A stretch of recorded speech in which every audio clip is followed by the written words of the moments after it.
Good morning. Ladies and gentlemen, distinguished guests and partners, welcome to the G20 Interfaith Forum for this year.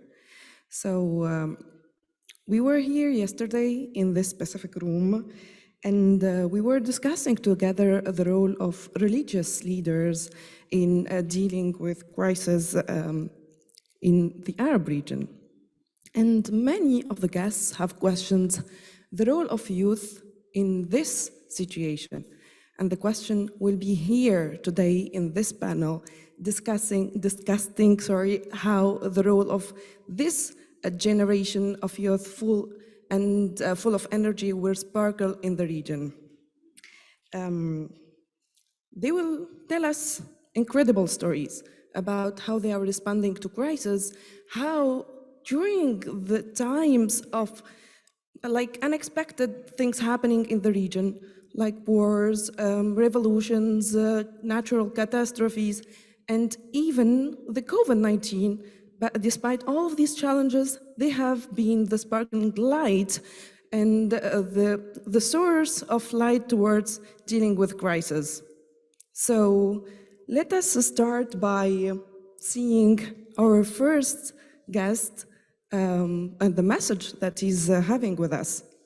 Let's start. Reconciliation is the only way that we get the peace back in our country. And I think the youth generation will pave the way to get it back. Hello. Welcome, our dear Marcel.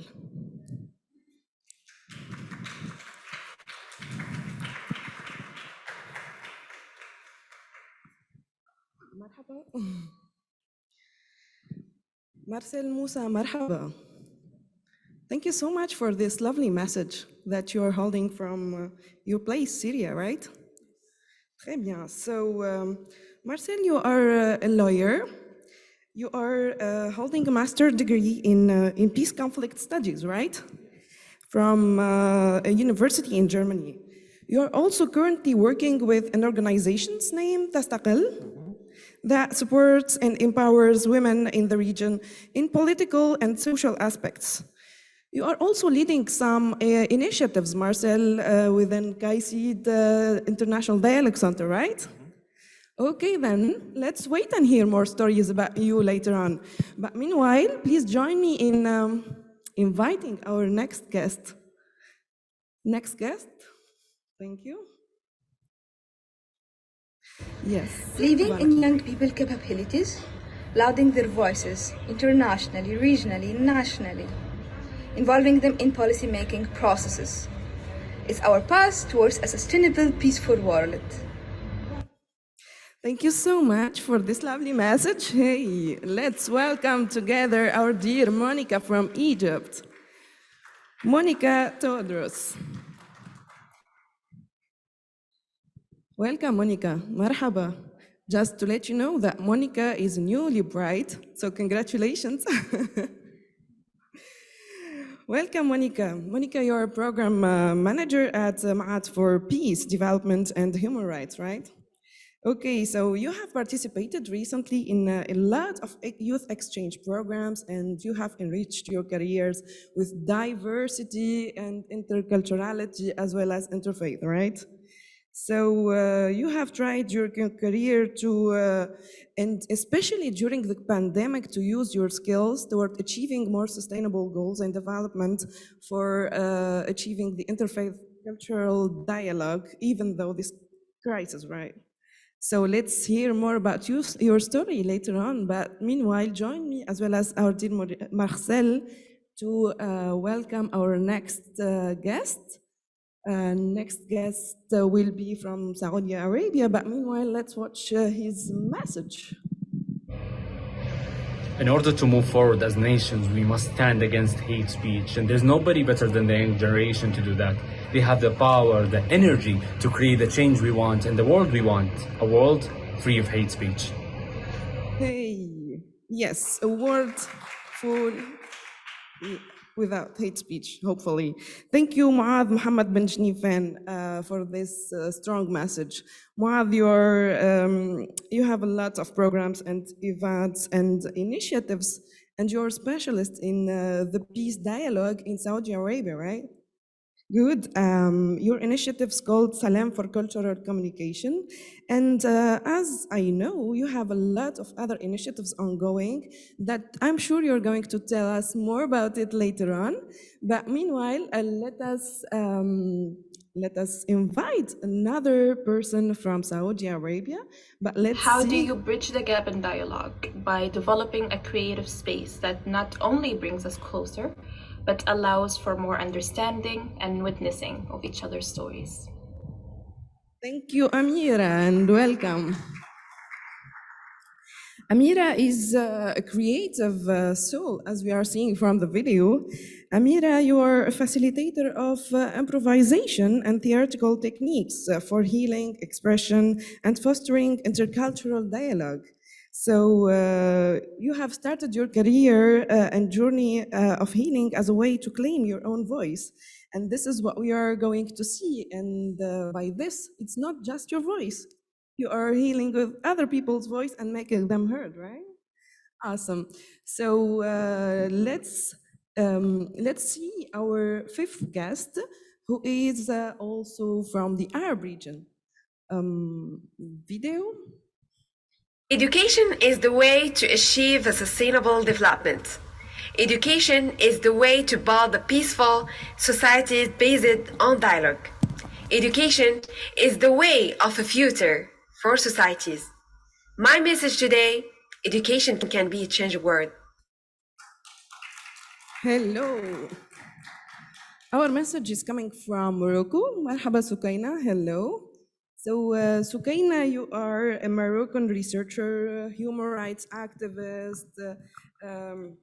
You have done volunteer, and you have done great job in being one of the represented African youth in preparing the 2030 agenda for the SDGs in New York. Huh? So this is a super for, like, I mean, an Arab young lady being presented there in this creation is fantastic. Thank you so much for joining. Marhaba, welcome. So before starting our talk, I wanted to say that 1.3 billion is the number of youth in the world, which is huge. And among this number, 115 is in the Arab world. This is according to UN research source. So the number, when we say it, it resonates in our minds, which makes us feel part of it, feel engaged with it. So, and we should be proud maybe here as being people that we are doing this change, being this sparkle of hope, of sharing faith and interfaith in our communities during a crisis. And this is what we are going to see now. And we will start with you, Marcel, as we started in the introduction. Thank you. So, Marcel, in your experience, as I know a little bit of your project, could you please tell us and tell our guests how you, as a young person, Syrian living abroad, made you feel connected to your country, and how, through your experience, you claimed to be, you empowered youth to claim to be agents for peace, for social cohesion and change in building bridges of interfaith and fostering social cohesion in your country. Yeah, thank you, Khadija. First of all, I want to thank KAICIID for this opportunity to give us this space to introduce ourselves, to express ourselves, to present our problems, to give us this space, at least to discuss. Going back to your question, yes, I will give you an example what we did in Syria. Maybe I will answer your question. Yeah, me and a couple of friends, we thought, what should we do to face this crisis in our country? And as you know, I am coming from Syria, and we have a lot of crisis there. We're still ongoing crisis there. So yes, we thought that we should engage in this process, should be a part of the solution, not a part of the problem. And I still remember what Jesus said to one of his disciples when he was walking on the water. And he told to Peter, just focus on me, not the storm. So that means focus on the solution, not the problem. And we took that as a motto. Yes, we made an initiatives. We gathered a couple of youth people in one place from different regions and religions, just to discuss about mutual problems, mutual issues. Maybe we will reach our goals, because we put it two goals. One on the short term, just to gather these youth people, because we know our problem in Syria that we don't talk to each other. Exactly. Yeah. And the long-term goal was maybe it will be the way for the reconciliation. So that was our initiatives. And I think we succeeded by doing that. And after that, we moved that to the social media, because we wanted to promote our initiatives. And maybe we will give the idea for the Syrians youth generation in other places. Maybe they will benefit from this idea. Thank you so much, Marcel. When we were in the backstage discussing and talking about that, you mentioned a success story actually that touched me personally, and I would like that you shared the story of this young man who changed his life, and his life being changed through the activities. Yes, I think one of our friends, he was so depressed and by the situation, economical situation in Syria, and I know maybe also you know that the situation is not so easy for especially for the youth generation, because after the graduate, we don't have any opportunities. So yeah, we asked him to join us in these initiatives, and he started to help the people, and also to discuss with other youth people. And by doing that, I think he felt that he's a part of the solution. And I think that was the point. Yeah, he started to be more active, and I think we hired him from this depression. Thank God. So saving people's life through the initiatives that we are doing is also something that our dear Monica, I guess, worked on it a lot, especially during the pandemic.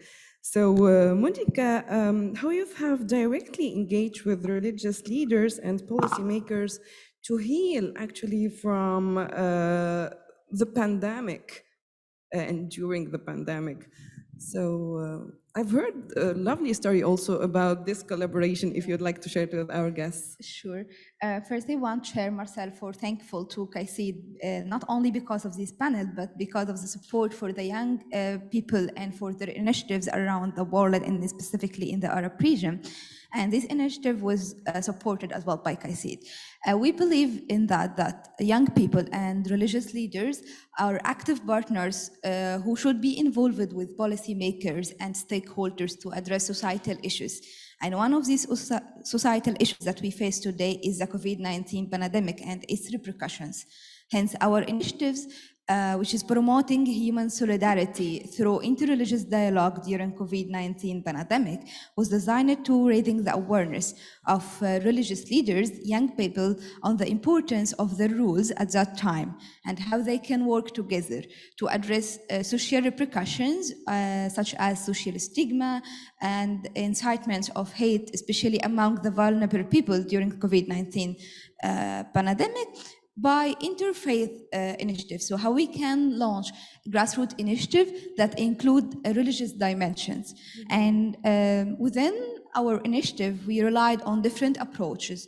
One of them which was know-how approach. So we held training course, online training course for 3 weeks to interfaith youth. As well as they learned during the training course how they can launch initiatives, how they can read their interventions to be like launching counter-narrative campaigns against hate speech and opening a space for interreligious dialogue between them. So we are not closing the worship places during a pandemic, so we close the voices of religious leaders. Of course not, but we have alternative spaces to do so. And at the end, in second phase, they keep in touch and cooperating to implement 3 real initiatives on the ground, like Facebook page to raising the awareness, as well as they issue some documents and papers and doing series of videos to send spiritual and hopeful messages. Yeah, it's very good actually to send these messages and to understand the audience that we are going to send these messages to. So these different platforms helped you guys to send the messages effectively in Egypt, but also not only in Egypt but also in Saudi Arabia, where our guest Muath have tried to understand the audience but differently, using different tools, research method and techniques in order to see how his target audience will collaborate and then be impacted. So Muath, could you please tell us some best practices that you have used in designing these safe space for dialogues in Saudi Arabia, and how you managed to reach your target specifically and achieve the impact that you are achieving nowadays? Thank you so much, Khadija, and thank you again, as my colleague mentions, we thank KAICIID for giving us this opportunity as a young generation, as a youth, so we can spread this message and also make sure that we are also part of that solution, part of that decision making. As you mentioned, I'm representing an organization called Salam for Cultural Communication. Salam working in creating that safe space and creating that space for dialogue in a different method in a different organization. As we started back in 2015, where we helped trying to create some of the research that we trying to build in Saudi Arabia about dialogue and about culture, and also how we can create and build this kind of culture between people in Saudi Arabia and also for the people who are living abroad, and how we can create that space.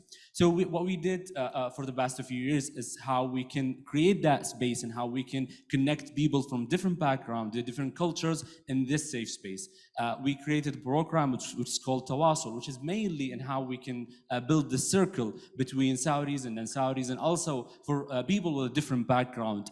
And the main goal and the thing that we're trying to achieve for the past few years, it was how we can stop hate speech and how we can also build, and as my colleague Marcel mentioned, that it is very important that we to be and focus on the solution in this time, and focus in the area where we will be part of that solution. So this is what we did in Salam. We work in so many research and academic research that help us understand the issue and also understanding how we can create those solutions. So now we move on for the next step or the next levels, as we say, which is mainly creating those space for dialogue and create those ideas.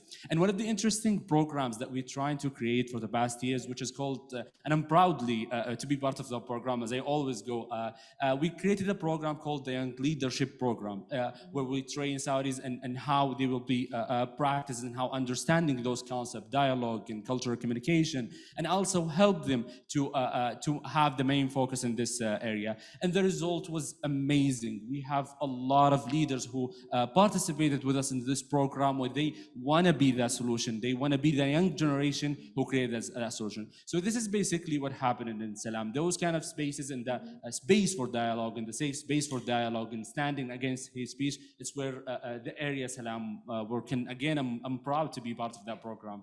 And we are proud of you as well, all of us. Thank you so much, Muath, for this motivation and energy in sharing your experience. I felt that I'm living your experience from my chair here. You mentioned a lot of important things about how diversity and inclusion is important in your community.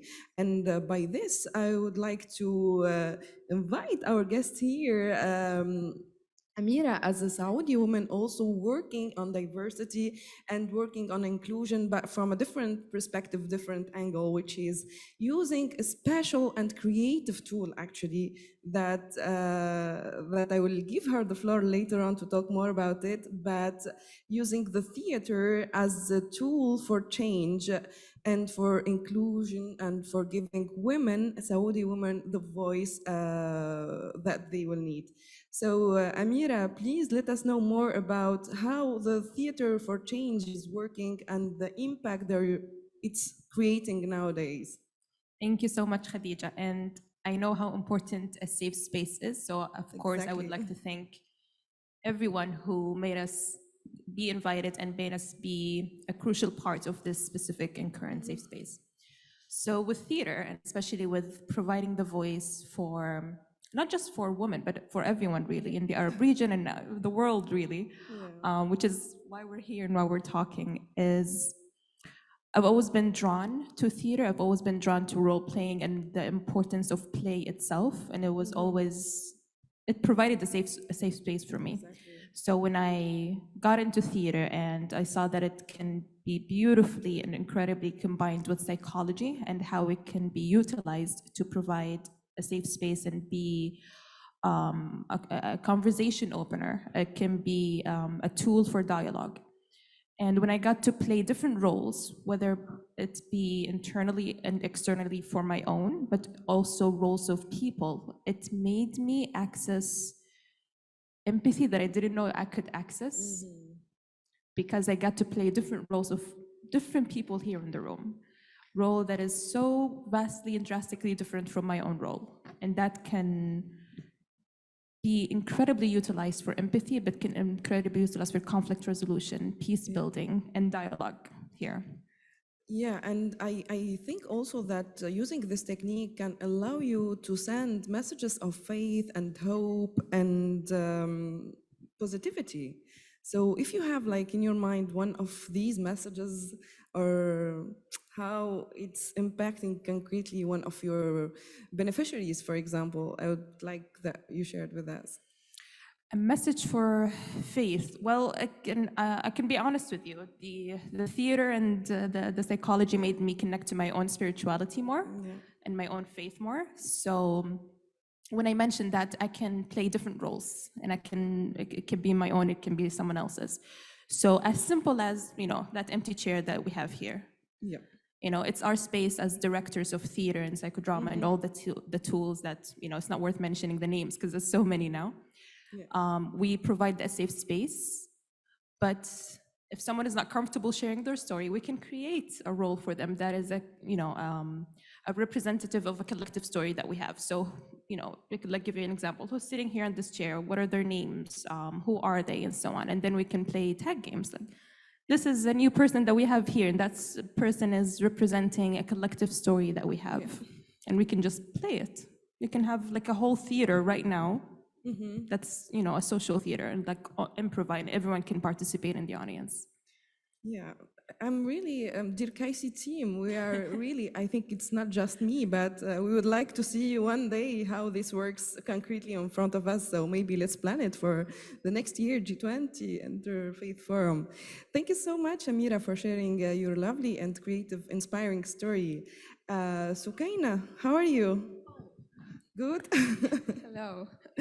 Thank you so much. So, Soukaina, I know, as well as our dear guests, but not the other guests, that you are being so creative and energetic person in dealing with policymakers during the pandemic towards achieving inclusive educational space in Morocco.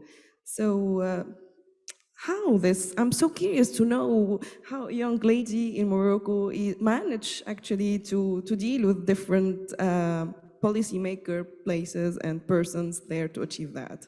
Thank you, Khadija. Thank you, my colleague, for the presentations, the rich presentations.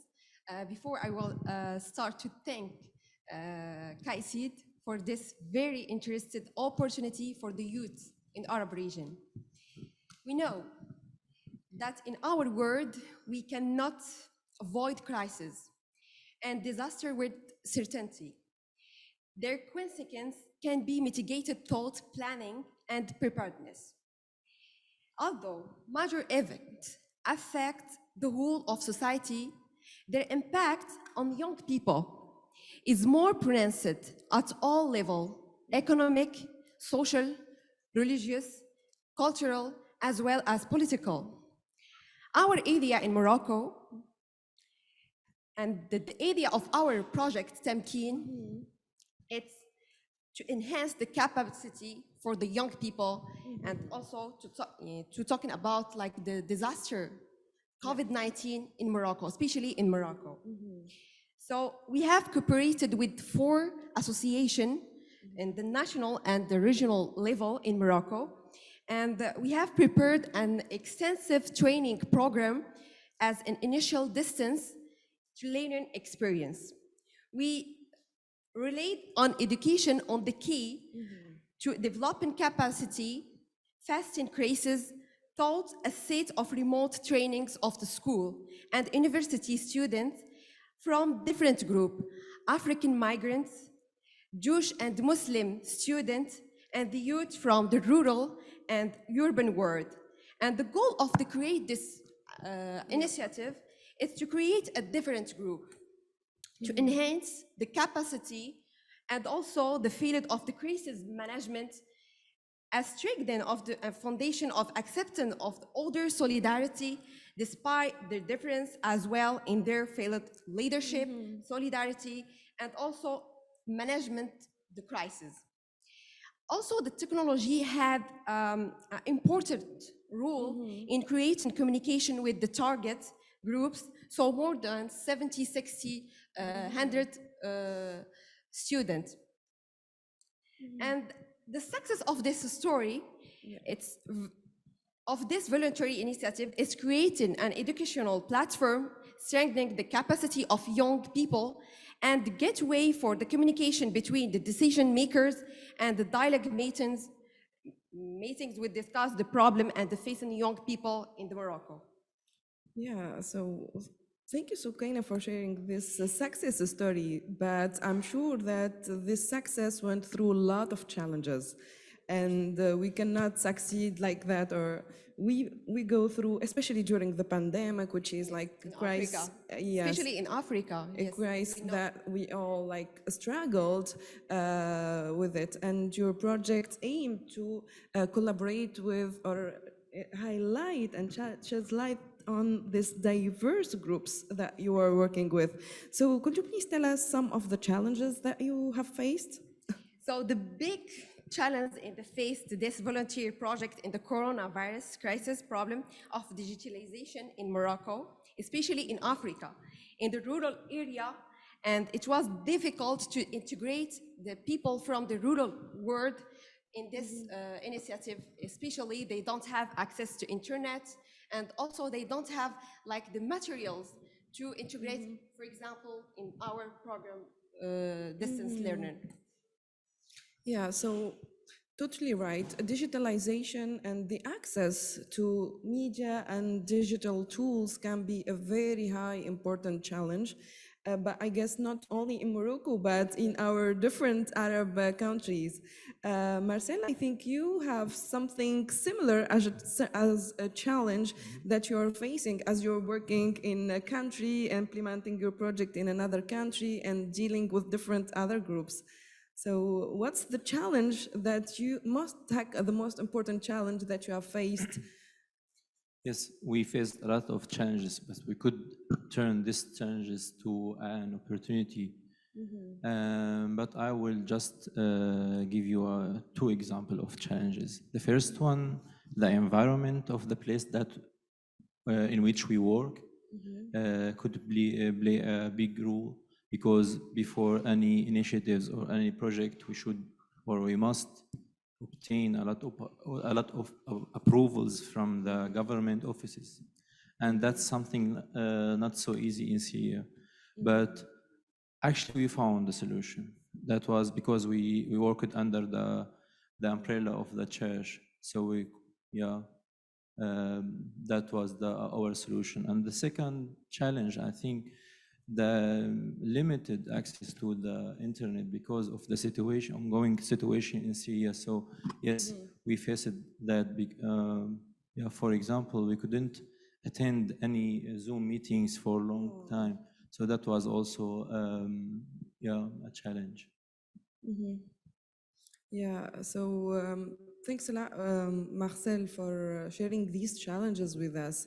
I'm sure that, Ameera, you have other challenges because nothing comes easily into the implementation without stepping in these challenges. Absolutely, yes. I believe one of the main issues or the main challenges that we were tackling and navigating, we're not doing purely theater, and theater has, generally is being more evolved in Saudi Arabia, especially with the Ministry of Culture and more investments in stakeholders in it. So it's really, really good news that it's being implemented more as theater. But we're not purely doing theater, we're combining psychology, we're combining generational trauma in it, we're combining drama therapy and so on.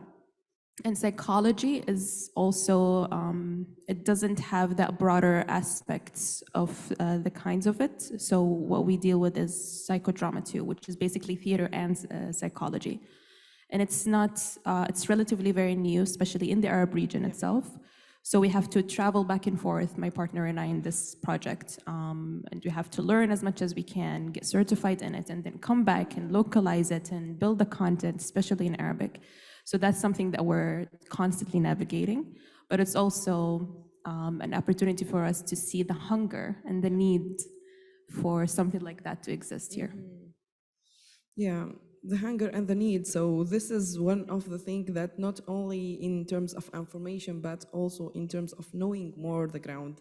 And this is, I guess, what you have, Muath, started doing there, is to understand the ground that you are working with.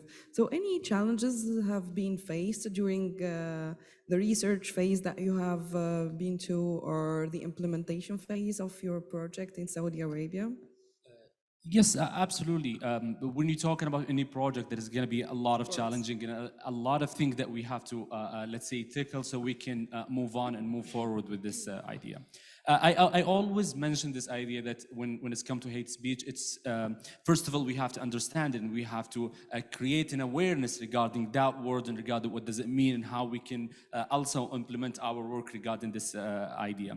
So one of the main challenges that we face in both parties when to try to create a space for a different background, different culture, where they sit down together and talk about their culture, talking about their ideas, their challenges also, it's the idea of stereotyping every little act. That's one of the challenging that you will have to create. And one of the important aspects that we try to talk to them about, it's those stereotyping and those ideas is not just something that you will have to discuss and you will have to talk about as a conversation. It's something that has to be addressed as an issue, and let's talk about it and let's break those barriers so we can move on. So mainly this is the challenge that we're trying to focus on and trying to solve, as much as it is a space for everyone to share their ideas and share their collective work, let's say. Other than that, it will be easier to move on. But this is the thing that we're facing, and this is the thing that we're trying to create a solution for. We will let people sit down, no matter what their background, no matter what are they doing in their life. It's time to sit down and talk about those issues and talk about the culture and talking about and many aspects and different aspects in their life. So this is mainly the challenge that we're trying to face and we're trying to focus on during the solutions. Yeah. Exactly. Yeah, I can imagine how complex the situation is, but I'm sure through the stories that you have mentioned earlier that you have, how to say it, you overcome these challenges. Monica, you have also informed me that during the process of the implementation, a lot of challenges have been faced, especially with policymakers, the public institutions, etc. So what's the main challenge that you have faced during this implementation of the project in Egypt? In our initiative or project that we have two main challenges. First, the challenge is the fair representation for gender. gender equality within the project and initiative. So when we talk about interfaith initiatives and representation for religious leaders or interfaith, yes, that we have a problem here is that we want to integrate women, to have the not only integrate women like sitting on the panel that we have 6 men and only 1 woman. It's not gender representation equality. So here we are seeking in our initiative to have 50% of our target group and participants females. So it's a little bit risky, and we were fair that how we can ensure that. But later, by integrating women who serve in the churches, in mosques, and the religious institutions, so you are not only targeting the religious leaders like shuyukh or priestess, kahana, but only the female leaders who are serving within the religious institutions. And the second challenge that one of initiatives that our participants working on, it was a mobile application to deal with the COVID-19 pandemic, but from different perspective. So we divided the mobile application to have some advice regarding the food, regarding the stories, the songs, the books, how you can entertain your time during quarantine and etc. But we couldn't upload it on Google or iOS because they refused to upload any app that include COVID-19, but it's not issued by public institutions or World Health Organization. So here, I think it's important to have a cooperation between policymakers and young people and their initiatives to promote and help them to promote their ideas and creative and innovation to be implemented on the reality. Exactly. So, and this is, I guess, one of the lessons learned you as a person and as an organization have learned from these challenges is how to turn it and face it and make it into a collaborative work, maybe with the policymakers and public institutions. Yeah. So thank you so much, Monica. And I guess, Muath, as well, you have turned the challenges into a very creative and collaborative way. So how was that? Well, like you mentioned, that we live in a new world right now, and we're trying to think creatively regarding the solution that we're trying to create in many aspects. So it's a moving process, and it's a moving idea that we try to create in Salam and also different institutions in Saudi Arabia. And it's what it's important about it that we focus on different areas, and we connect it to cultural communication, we connect it to dialogue. As my colleague Monica mentioned, when it's come to the equal gender, as an idea, we always say that it's a big and a broad idea, that it's a dialogue, and everyone should be included in that dialogue, which is true. But at the same time, how we make sure that we implement that everyone will be involved equally in that dialogue. So as I mentioned, the Young Leader Program, it's we push forward so hard that we make sure that the participant, which is basically it's 60% every single year that we host, and we have to make sure that 30 girls and 30 boys who will be participating in that program.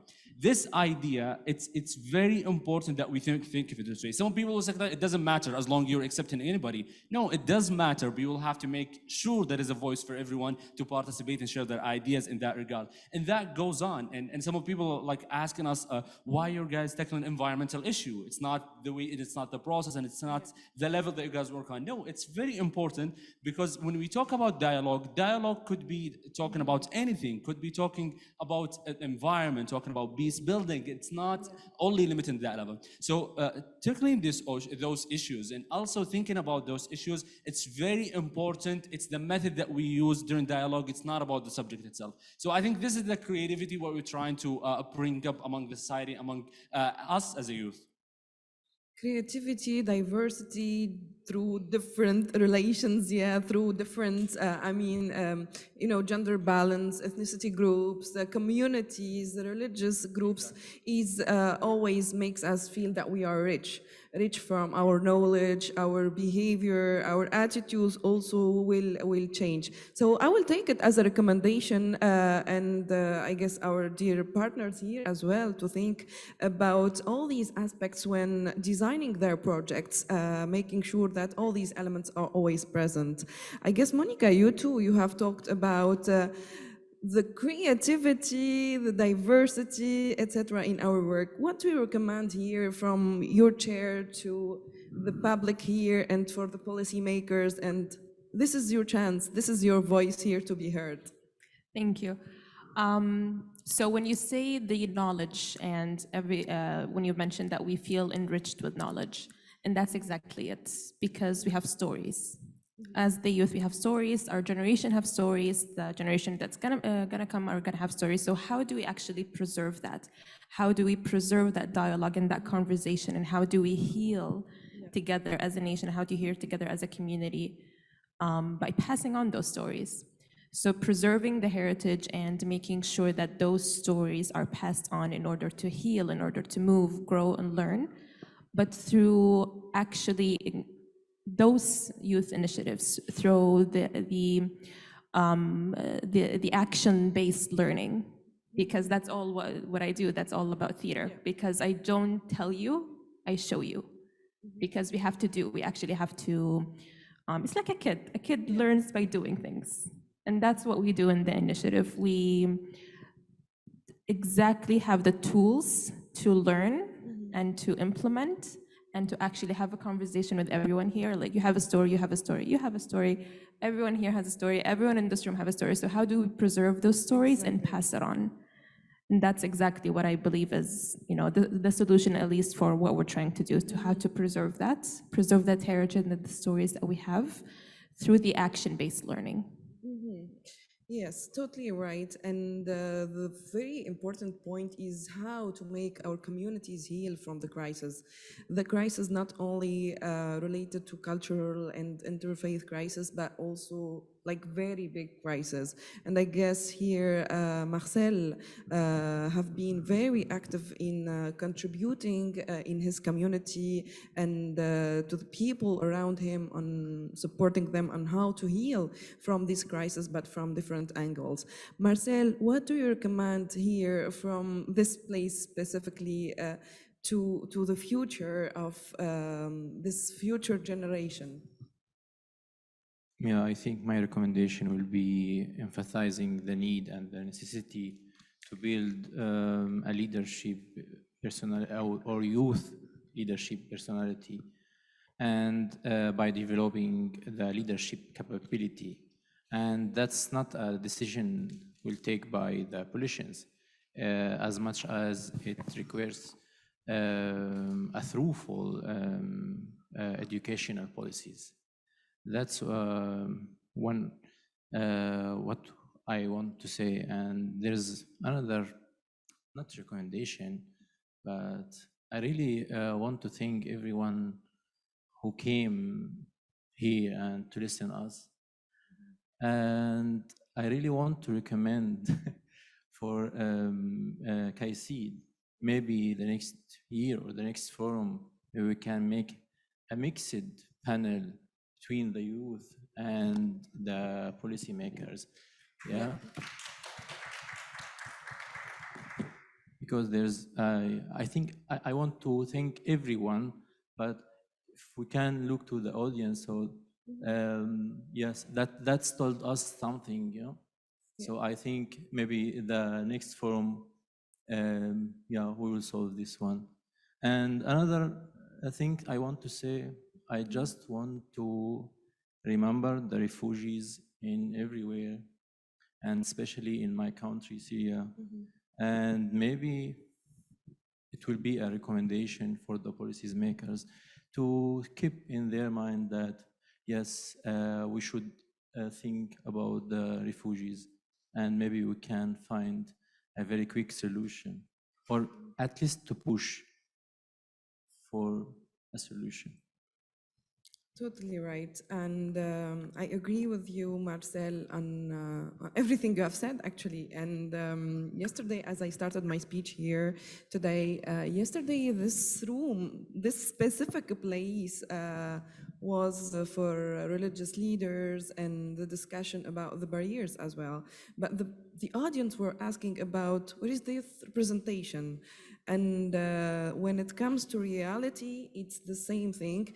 So in our Arab countries, there is the policy makers, these public institutions, the people who are acting actually, and who are not acting but talking a lot, but when it comes to ask them to involve the young people, the active soul, sparkling energy, they will just disappear. And this is maybe a mistrust, or we need to work on it more and more. And I guess from each one of us here, from his own background, from his own country, can start working on this step by step until or towards achieving a common sense of inclusivity of the younger generation in the process itself. So I guess, Soukaina, you also in Morocco are having some recommendations to the government, to the policy makers, and also to the other organizations. The first, I want to thank Marcel for your strong recommendation, and also my colleagues. I have two recommendations, one for the policymakers and one for the KAICIID organization.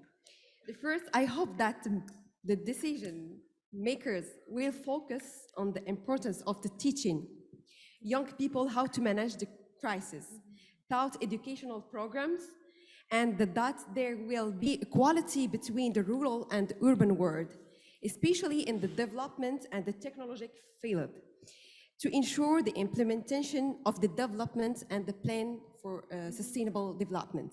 And my message for KAICIID organization, wish of this first organization in the Arab world, interest about youth, it's to be a voice for Arab youth also, and to convey our message to youth. It's not a future. Youth, it's a present.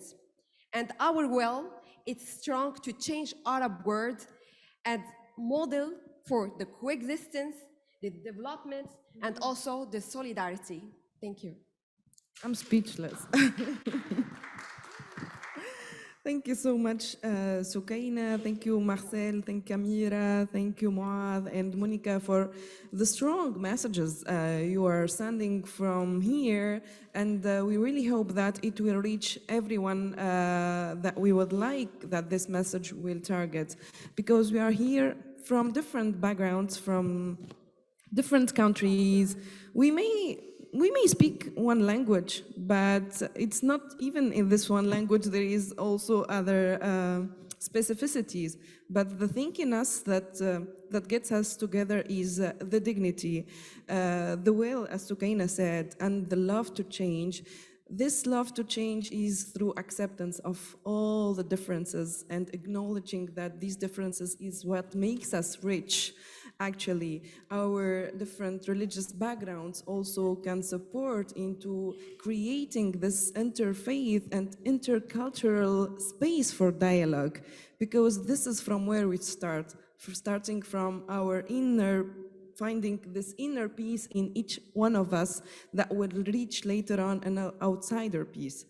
And by here, respected guests here and distinguished guests, I would like to say, feel free. This is also a space for you to interact with our guests if you have questions or recommendations, or you want to explore more of each one's project. Okay, thank you. Microphone, please. Yeah. Thank you. Good morning. I am Maurizio Geri. I am Italian consultant for different think tanks. Thank you for this meeting.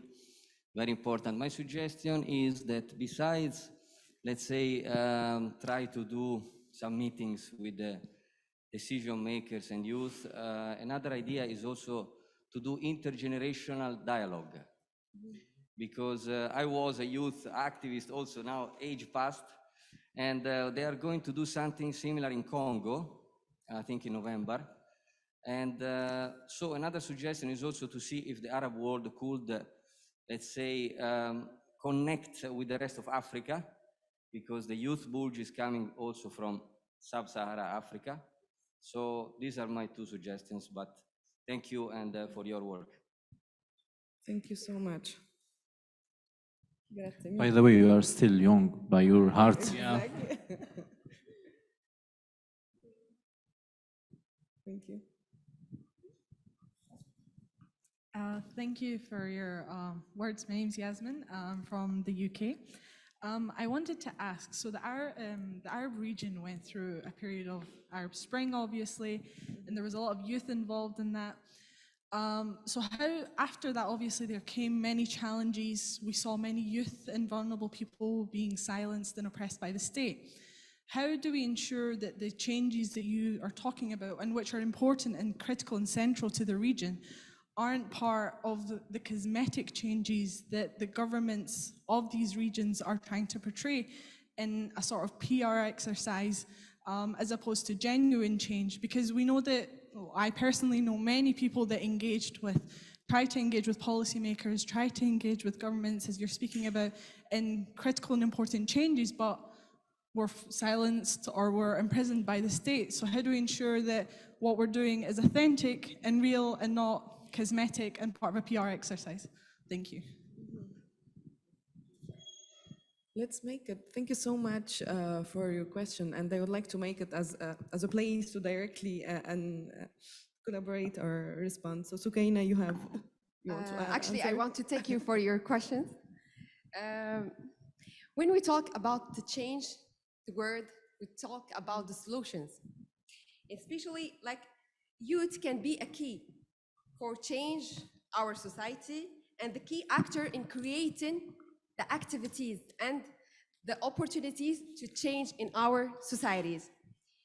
Engaging in the political action, also, and the opening the opportunities of youth engage to our government and to be a part for decisions. Integrating to achieve the sustainable development goals. Don't forget the plan 2030. It's our plan, and it's our way to have the change in South Africa, in Africa, and in the world, in Arab world. So that's what I can propose as a youth, as a Moroccan, as African, as a youth in Arab region. So thank you. Thank you, Soukaina, for this motivational part. Yeah, when it comes to change, Soukaina is the ranked first in sharing these positive vibes about the change. Any other questions? Yes, please.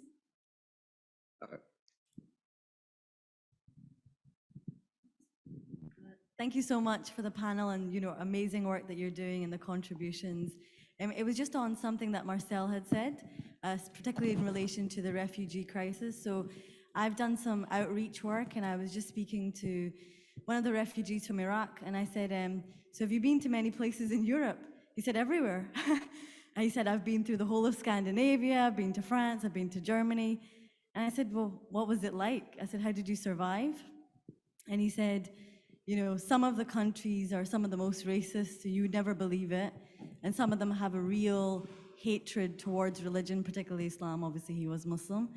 And I said, well, how did you get through? He said, it's the determination, it's the freedom, right? It's something you're looking for. I guess my question is really about that concern that with so much of the world now, so the refugee crisis being a global crisis, the worry I have is about the youth that are born in the crisis, the children of the refugees, the ones that are so dispersed, and their identity and connection back to not just their homeland, but themselves, their religion, their culture, in this kind of myriad and real complex picture. So I think, as young people, we really have a duty, not just to ourselves, but the future even after our time. So I think it'd be really wonderful to hear your reflections on how do we offer support in terms of their identity and even themselves as youth. How can they be empowered, especially given they'll be so far away from what they're used to? Yeah, I think I don't have any word to tell the refugees. I think they are an example for a successful story, because they're still alive and they're still continuing their lives in any country they are. And yes, I think they are messengers of the peace. Yeah, they are refugees, but they escaped from their countries just to search for another place to live in peaceful situation. So actually, I don't have any word to them, but I just it's my commitment that I should mention this case in everywhere I go.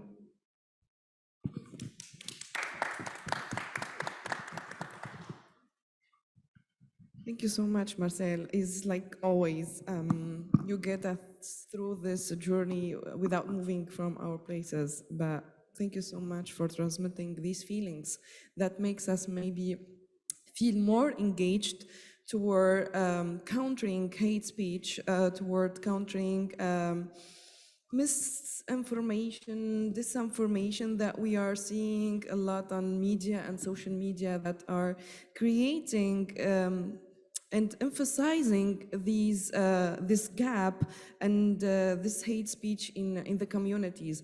But I would like to remind you, dear guests and dear partners and audience, that we are here trying to learn from each other's success stories and also trying to build bridges through breaking the barriers and taboos in our societies and communities. So the floor is open also for collaborations, for potential partnerships towards achieving a sustainable impact. Yes, our dear friend. Yeah, Sandra from Lebanon. Okay, I'm so proud of you. And I'm also proud of myself for being part of KAICIID family and KAICIID efforts and initiatives. Let me say it as it is. Usually the main challenge we face is that other people are accusing us, just like we are in any interfaith dialogue, that we are leaving our religion. I want to ask from your experience how you can explain how this field helped you to be more involved within your religion, your community, because I feel this is a main aspect here. Every time we go on seminars, forums, we can see same faces just moving on from a place to another. So if we just convince them that we're not leaving anything, we're just trying to live together, share grassroots together, trying to solve problems together, it will be the best solution. So what is your insight regarding this? Thank you so much, Sandra. And here I suggest that Ameera, yes, please, the floor is yours. Thank you so much for your question. I really loved it because, you mentioned that you feel like, there's accusations that you're leaving your faith or, you'd have to be in a certain way or whatever it is. And the lack of representation as well, as you've exactly mentioned. And I've briefly said it, but doing this work that I do has made me connect to my own spirituality more, to my own faith more, because I've done a lot of grief work. And grief is about, it's not just someone dying, it's not about death itself, but it's also about losing and not gaining something. And that including the lack of representation in some forums, in some spaces. And it's exactly as you've mentioned. So when I've done this work and there was like this space of me connecting to different people of faith, different people from different religions really, and they were playing roles of people who are important in my life. So imagine someone who's, a Jewish and he's playing my father, and imagine someone who's from a different religion and they're playing my mother, and so on. And that itself creates a connection, and that itself made us connect to each other and connect to our own spirituality, regardless of how we choose the own practice of worship. because we saw each other as humans, we saw each other as people with emotions, with stories, with sentiments.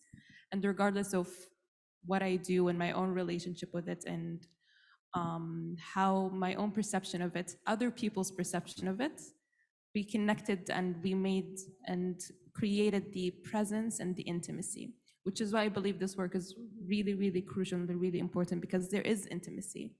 So I would really like to thank you when you said there are accusations of you like leaving a religion, which is not something easy to say. And I'm telling you, like, I've felt that in a lot of times, like, oh, well, how you have to look in a certain way. Why would you work in this and why would you work? Which is a conversation in this room, which is why the dialogue itself exists, which is why I do the work that I do, because I want to connect. I want people to see me as a human being, and I see people as their human being, which is, you know, the empathy that is created and the intimacy that we as human beings can connect to each other and to play different important roles to each other too in order to heal, which is basically the logo for this year, Time to Heal. So thank you so much for asking that. Can I add something? Of course, yeah. But yeah, helping people or being a member of initiatives for helping people became a part of my identity. So yes, when I will introduce myself, I will introduce myself as a member of initiatives. So that was a part of my identity, and I'm so happy that I engaged in these initiatives and campaigns, and to learn from others. Yeah. Exactly, identity and this belonging, sense of belonging, looking for the inner humanity is actually what we use in conflict places and areas, is that we try to grab this deep humanity, dignity inside, in solidarity, yes, inside these souls and the humans, to make them sit around one table discussing and find a common ground. And basically this happened through an interfaith and intercultural dialogue. So, and these experiences have worked widely and is being duplicated in multiple countries. And the different projects here are also having this approach of finding a common ground between all the different souls. Thank you, Marcel. Thank you, Ameera. We have another question. Yes, I wanted to just ask another quick question about your sustainability in the long term regarding fundraising, etc. Because many times the youth movement, there is always the motivation, but because also the lack of contact with the decision makers, and as I said earlier, the intergenerational dialogue is difficult to do that. So I think KAICIID has its own plan, but what about your strategies at local level or international level? Here we have Mr. Mohammed that yesterday advocated a lot in the panel about the youth movement sustainability in the long term. So that was my another point. Thanks. Thank you, grazie mille. This also was our discussion topic yesterday with Monica about the sustainability of the work that she started doing and implementing in Egypt. Monica. Yeah. Specifically, we can use the internet and online platforms to maintain our sustainable impact on the ground. For example, our initiative has a website, and in this website, you can find all the materials of the initiatives, the training manual, so you can use on different interreligious programs. You can use within the religious institutions, again, to promote such training courses that focus on interreligious dialogue and peace building process. As well, you can see the initiative that participants implemented by themselves, like the link of Facebook page, which is also all publications that they have is found there, and the videos are published on the YouTube, so they can always maintain and reuse all these materials. So as well, for the sustainability with working with the policymakers, after we as the lessons that we learned through our initiative, we shared all this information and materials with our network from partners all over the world, as our organization working regionally and internationally as well, and even on national levels, that we shared all the thoughts that we have with the partners, and we send the the information of the mobile application to our ministry, so they can have and take a look of what we are doing, and if they can, if they want to promote such kind of work, so we can work together. And it's a little bit out of the topic, but it's related to the question that few days ago our president launched a strategy for promoting human rights and etc. And one of them are social and economic rights, besides for sure the civil and political rights, and includes the involvement of young people and the youth, and how in the future or the near future that in public institutions should work with the young people.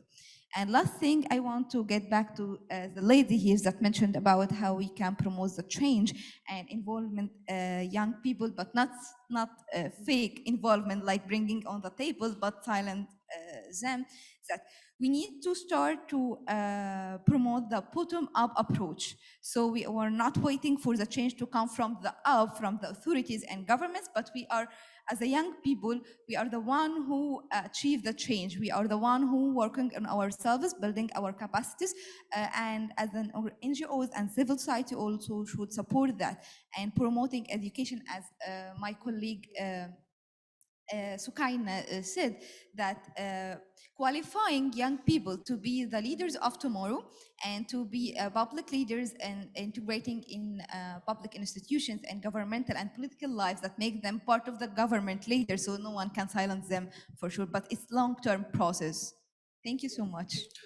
Thank you so much, Monica. And allow me here, I will wear another hat, which is my original hat of being activist in Tunisia and in North Africa, using the media as a tool for development. I would say here that I'm sure that all of us, we use this approach, is that we don't just act on local events or local activities and that's it, but we work with the ground, with our audience, with our target. We try to understand them. Why understanding them? Because in the future we want to make a change, but this process from understanding to making the change comes through changing different things, which is changing the knowledge, changing the practice, and then changing the attitudes of the communities. When we reach this point of changing the attitudes towards positivity and towards acceptance, the differences, the inclusivity, countering the hate speech, etc., I am sure that all of us here, we are going to succeed in ensuring a sustainable development, sustainable peace. Without us or not, our partners, our local partners, our community will sustain, and this they will be the leaders, the ambassadors of the change themselves in the communities. Dr. Mohammed Renata, voilà, merci. Sorry, I'm going first. I have a question, since first of all, I'm very impressed with your work, and I've had the opportunity to talk to several of you personally as well. But part of the bottom-up approach, as you mentioned, Monica, is the ability to reach out to other youth and the ability to strengthen breaking barriers, crossing borders, and to grow your projects. So I would ask you, since you have us here, and we would also like to record this, what do you need from the world? What do you need from governments? What do you need from multilaterals? What do you need from international NGOs to help you expand your projects, grow them, to really break barriers? Yes, Muath. Well, thank you. It's a very important question and an idea need to be also talked about. Well, I think it's very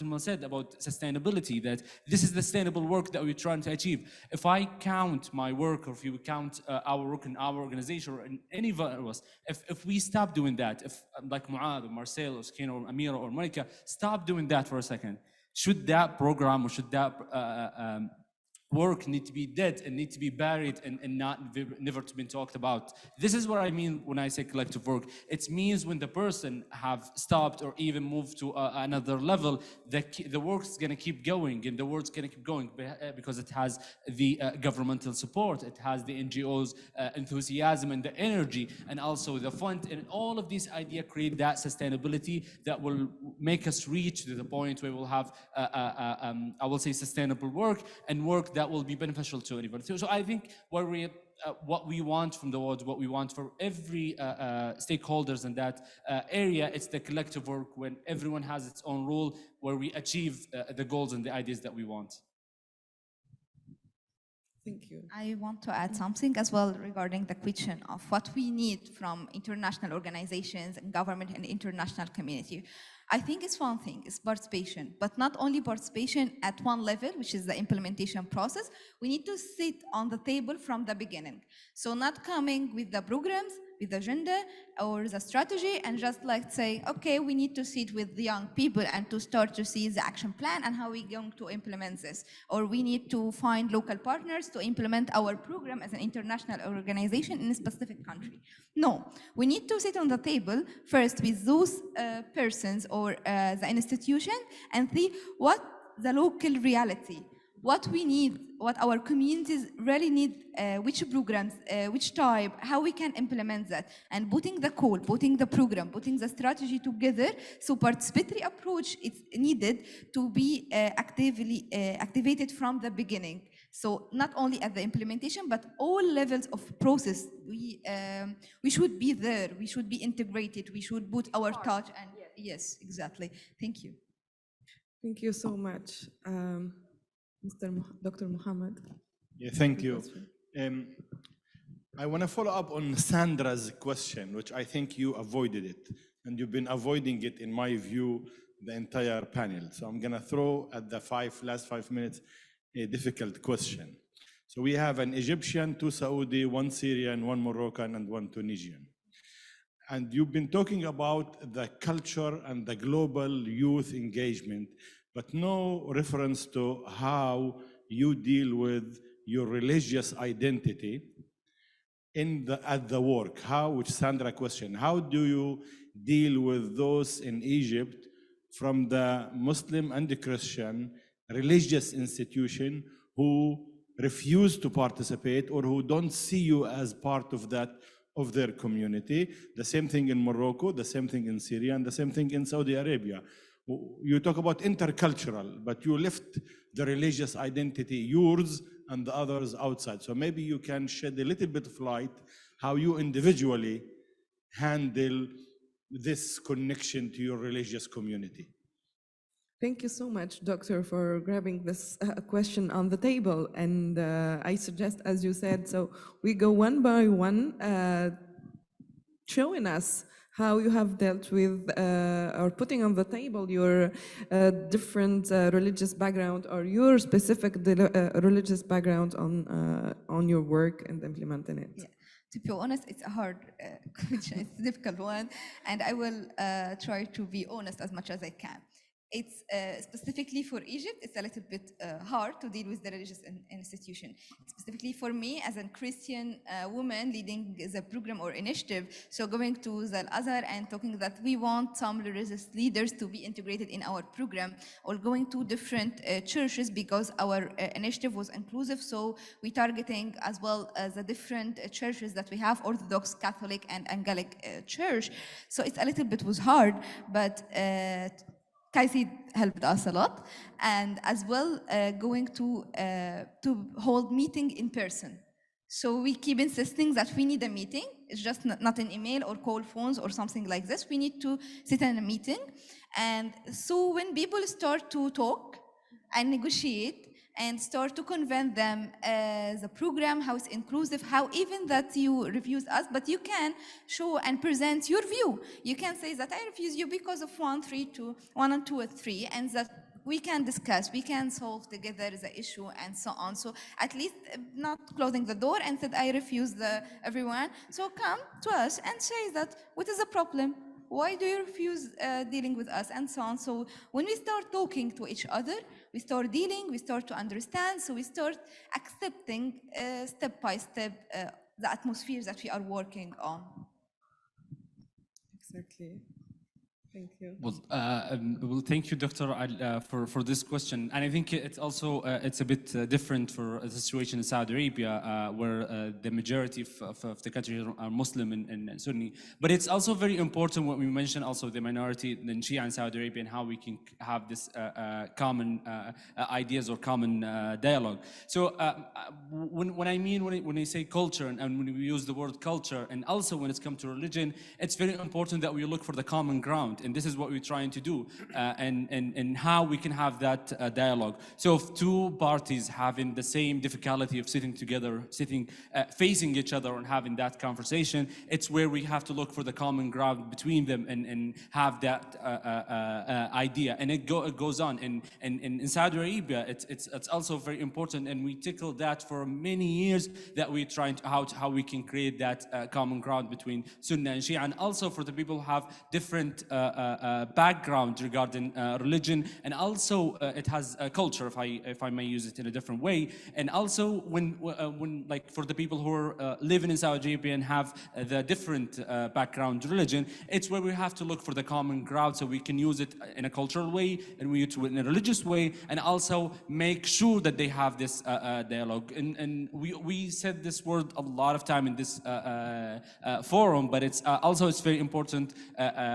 Highlighting the safe space for everyone, and before it was I will call it a war space, much as a safe space. So having the common ground with the safe space, it will make it a lot easier to have this conversation, to have this dialogue. Thank you so much, Muath. Ameera, yeah. I can say it from the perspective of a Saudi Arabian Muslim woman, so that gives like a little bit of perspective. It's a very similar answer to yours, but from my own perspective, and especially with the work that I do. So for example, I'll give you, so I am a Muslim woman, and when I do the work, like when I study psychodrama and sociodrama and psychology and all of that, I'd have to travel a lot back and forth. And 100% of the time, it's not even 98%, 100% of the time, I'm the only young Muslim Saudi woman in the room studying that and working on that. And because it's a work that involves a lot of conflict resolution, it involves making the covert overt, and everything that's hidden, we have to put it on the table. All the perceptions are put on the table. So every perception I would get to hear, and every misconception too, I would get to hear. And it is a difficult question because you feel obviously a lot of pressure representing a whole lot of things and a lot of notions and ideologies. And it's not just about me anymore. It's about what's behind me and what's the overt and how I can make it safe in that and how I can answer to all of those questions. But because it is needed, and because whatever perception people have of what I represent, of how I look, and my ideologies and my religion and my country and all of that, I would have to speak for it. And I would only have to speak for it when someone actually points it out to me, because I wouldn't know. And if someone doesn't point it out to me, it's just gonna be murmur at the table. Like it's gonna be chatters around this corner and whispers here and all of that, and that's not really dialogue. But because I was privileged enough and I was lucky enough that this work involves conflict resolution, this work involves, hey, Ameera, you look in a certain way, your religion is a certain way, you come from this specific country. We don't know anything about it. Can you tell us more about it? Because I think this and this and this and this about you. And then I would have to answer for it. But I was privileged because all my answers were developed in a safe space. And that privilege doesn't exist for a lot of people. Also, as a Sian Christian man, I will encourage them to express their religious identity. And I will tell them that I will keep fighting for them to keep their identity, as I will fight for my identity also. Because we can live together, because we live together. And also, I will say that in public, that the Islam is a part of my history as a Christian. And yes, we can focus on the similarities. And I want to add one thing else, that as a Syrian Christian man, I feel that I'm closer to the Syrian Muslim people more than the European Christians people. So that's what I think. Thank you. Thank you so much. Thank you, Dr. Mohammed, for your question. So for Morocco, as you know, it's the majority of the people, it's Muslim people. But we have also like Jewish people from Morocco also, I think also in the Tunisia. And what I can tell you about my experience with Jewish Moroccan people. So I think Morocco, it's different experience because we don't have a problem like in our religion. We focus on our goal, we focus on our solidarity more than the diversity. So, but what we need as Moroccan and African to be, to accept the difference of the culture, religion, colors, and also the different political things. Thank you. Thank you so much, Soukaina, Marcel, Ameera, Muath, and Monica, and here, Dr. Mohammed. Thank you so much as well for your question. I wanted just to tell you that I know that these projects and these guys also, they are working on something that is related to communication actually for development. So they are not just working to connect and doing the intercultural dialogue, but also for interfaith development. So thank you so much for bringing this question to the table, and hope that all our dear partners have answered that. So as you saw, we are living here in our Arab world, actually in a multi-dimensional crisis, identical and natural catastrophes, wars, COVID, and whatever things happens here. So after hearing this, let's say, initiatives, stories, special stories from each country and from each one of you, I would like to thank these pure souls, these active change makers in their societies, and making the best of them, the best version of them to change. Because I know it's not easy at all being that activist in our Arab world without struggling, without suffering. So here from my place, I would like to congratulate you. Not only you, but also your families who've trusted you in and accepting all these new concepts in life and understanding it and supporting you toward making this change.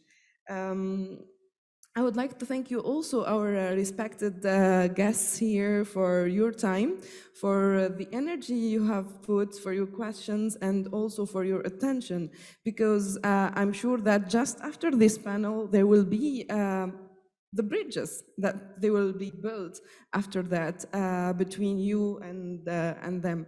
But before we go, my friends here have sent me a message of hope, let's say, to tell you all about.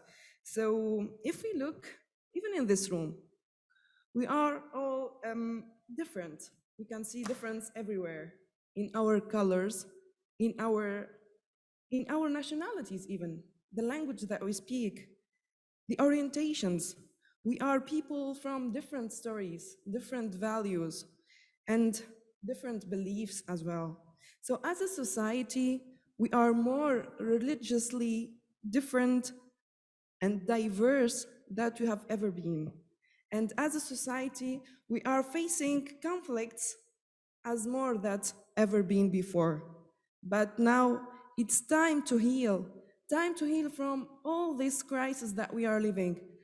One hand cannot clap. If we put all of us, our hands in each other's hands, we will make a difference. We can change the world. We are young people here, full of energy.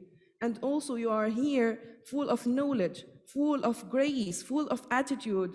You have love, this dignity inside of you, all of us here. If we can put it together, we can make the change. And we can heal the world. We can be this inclusive world that we dream of and about. Thank you so much, KAICIID team, for organizing this conference and for bringing together on the table these lovely souls and interactive stories to be shared. Thank you so much again, respected guests, and I hope that next year we will bring more stories, but stories of next year will be the inter-bridges dialogues and communication and joint efforts between both bridges, let's say, here on the room. So we will present it as a success story of this year to build on it more in the upcoming period. Thank you so much for sharing. Because I know that sharing is caring, so sharing is learning as well. Thank you so much, and thank you. Thank you, translation team as well, and everyone, Dima, Wasim, Shirin, and everyone. Merci beaucoup.